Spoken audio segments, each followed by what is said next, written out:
Comment tu peux déterminer et peut-être prédire que quelqu'un ou toi, tu as des soucis de cortisol? Quelqu'un qui dort beaucoup, mais qui n'arrive pas forcément à récupérer. Donc, D'accord. quand elle se réveille encore voilà, très fatiguée, elle n'arrive pas à performer. Donc, une stagnation, on voit une baisse de De la la performance performance. Ok. physique. Ok.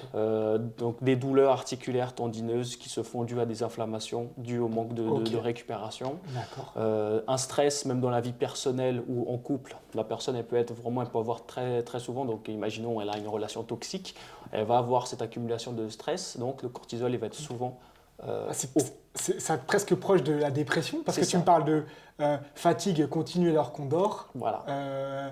euh, irritation on va dire, le contact avec les gens. Exactement, et Donc le c'est pour ça, cortisol est lié le directement. cortisol il est tout le temps là, parce qu'il y a le cortisol, mais justement quand on parle de dépression, on avait parlé la dernière fois de la sérotonine, Oui, tout à fait. justement, et du coup c'est pour ça que avec des biomarqueurs, on peut aller identifier s'il y a des baisses de sérotonine, des haussements, donc des taux trop hauts de cortisol, trop bas de testostérone. Donc on peut un peu anticiper ce D'accord. genre de choses. Ok, ça marche. Donc ça veut dire que si on présente ces symptômes, ça ne veut pas forcément que c'est le cortisol directement, mais si on présente ces symptômes de fatigue continue, de blessure et inflammation à répétition, de stress, Voilà. peut-être qu'il y a un souci au niveau du taux de cortisol. Exactement. Ok, ça marche. Voilà. Et donc du coup, pour vérifier les taux, nous on propose avec Agon, mais vous pouvez le faire aussi dans d'autres labos. Ça peut être par prise de sang ou salivaire.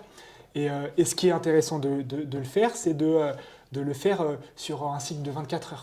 Exactement. Parce que si on le prend juste après l'entraînement ou si on le prend le matin ou le soir, on n'aura pas du tout les mêmes taux. Exactement, Voilà. tout à fait. Donc en fait, on peut le prendre une fois dans la journée, ça permet d'avoir un bon indicateur, mais le mieux, tout à fait, c'est de le prendre sur 24 heures, parce que du coup, on va voir l'évolution et comme tu dis, ça doit respecter en gros un pic entre 6 et 8 heures. C'est ça. Et après, normalement, ça doit redescendre et être très très faible au moment du coucher. Exactement. Et avec des fluctuations dans la journée si on pratique du sport et ce genre Voilà, de c'est choses. ça, exactement. Ok. Parce que